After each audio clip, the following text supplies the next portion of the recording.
ডাকসু নির্বাচন নিয়ে যত রকমের কথাবার্তা হয় তার মধ্যে দুইটা গুরুত্বপূর্ণ ব্যাপার থাকে। একটা হচ্ছে এটাকে বলা হয় যে বাংলাদেশের দ্বিতীয় পার্লামেন্ট অথবা মিনি পার্লামেন্ট ইত্যাদি ইত্যাদি।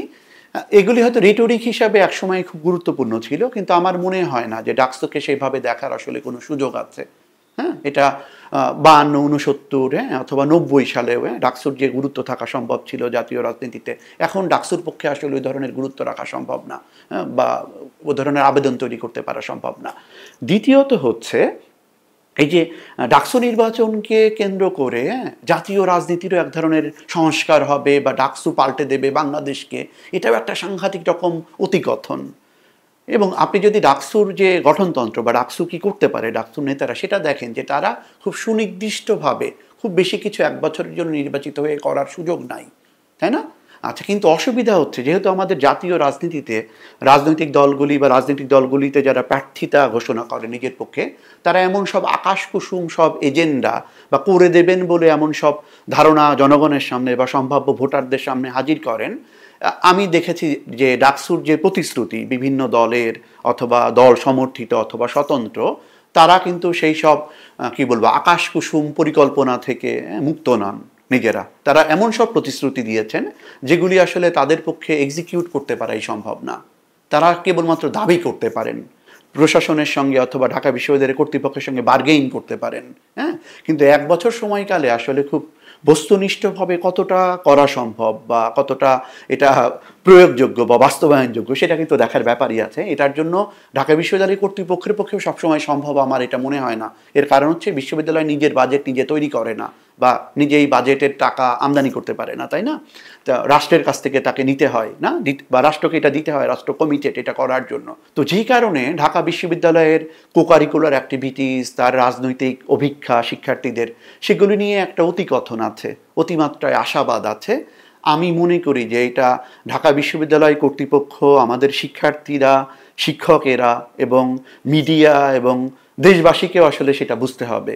হ্যাঁ, যে এই অতি প্রত্যাশা এবং কম গুরুত্বপূর্ণ বিষয়কে যদি অতি গুরুত্ব ক্রমাগত দিয়ে যাওয়া হয়, মানে দিতে থাকে, হ্যাঁ, তাহলে যেটা হয় যে আমরা বাস্তবতা থেকে অনেক দূরে সরে যাই।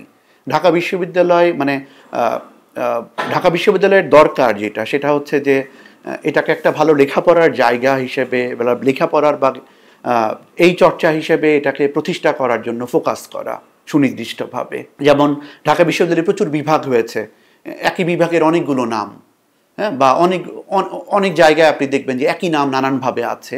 সেগুলো নিয়ে চিন্তা করা, যেসব বিষয়ের গুরুত্ব কমে গেছে, হ্যাঁ, সেসব বিষয় নিয়ে আবার চিন্তা করা, নতুন নতুন যেসব বিষয় আসছে অথবা 50 বছর পরে বাংলাদেশের জব মার্কেটে, পৃথিবীর জব মার্কেটে কেমন ধরনের ডিসিপ্লিন তৈরি হবে, কোন সাবজেক্টগুলি ডোমিনেট করবে, সেগুলিতে ফোকাস করা। হ্যাঁ, তারপর শিক্ষার্থীরা জব মার্কেটে গিয়ে কী কী অসুবিধার শিকার হচ্ছে, বাংলাদেশের জব মার্কেটে কোন ধরনের বিষয়ের দরকার আছে, হ্যাঁ, সেগুলি। আবার সবসময় যে মার্কেট দেখেই ঢাকা বিশ্ববিদ্যালয়কে তার বিভাগ কল্পনা করতে হবে বা কারিকুলাম ডেভেলপ করতে হবে এমনটা না। হ্যাঁ, এমন সব বিষয় আছে যেগুলির প্রয়োজন আছে জ্ঞান এবং বিজ্ঞানের বিকাশের জন্য। হ্যাঁ, সেগুলিতেও আসন যৌক্তিকীকরণ করা দরকার, তাই না? এবং অনেক ছাত্রছাত্রীকে পড়ানোর চেয়ে কম ছাত্রছাত্রীকে যদি খুব ভালো মানের শিক্ষা দেওয়া হয়, হ্যাঁ, সেটা খুব গুরুত্বপূর্ণ।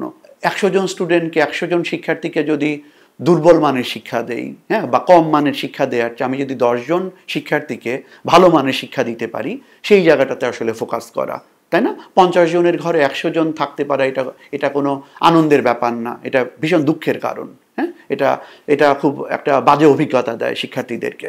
তো যে কারণে আমার যত শিক্ষার্থী আমরা ভর্তি করতে পারছি তাদের জন্য খুব ভালো আবাসনের ব্যবস্থা করা যায়, ভালো খাবারের ব্যবস্থা করা যায়, এমন কিছু স্কলারশিপ ডেভেলপ করা যায় যে যারা আসলেই পড়তে পারছে না টাকা খরচ করে, হ্যাঁ, তাদেরকে এমন অ্যামাউন্টের স্কলারশিপ দেওয়া দরকার যেন তারা খুব ভালোভাবে পড়তে পারে, পড়াশোনায় মনোযোগ দিতে পারে, গবেষণার সঙ্গে ইনভলভ হতে পারে। শিক্ষকদেরকে শিক্ষকতার পাশাপাশি বা ক্লাস নেওয়ার পাশাপাশি গবেষণার জন্য একটা সময় ধরে দেওয়া দরকার। হ্যাঁ, এই একটা ব্যাপার। তো যে কারণে আমি মনে করি যে ডাকসুর নেতৃবৃন্দ যারা নতুন নির্বাচিত হয়েছেন, তারা ক্যান্টিনের খাবার, শিক্ষার্থীদের আবাসন ইত্যাদি ইত্যাদি নিয়ে কথা বলবেনই, কিন্তু একই সাথে এই মানসম্মত শিক্ষার কথাটা সামনে রাখবেন।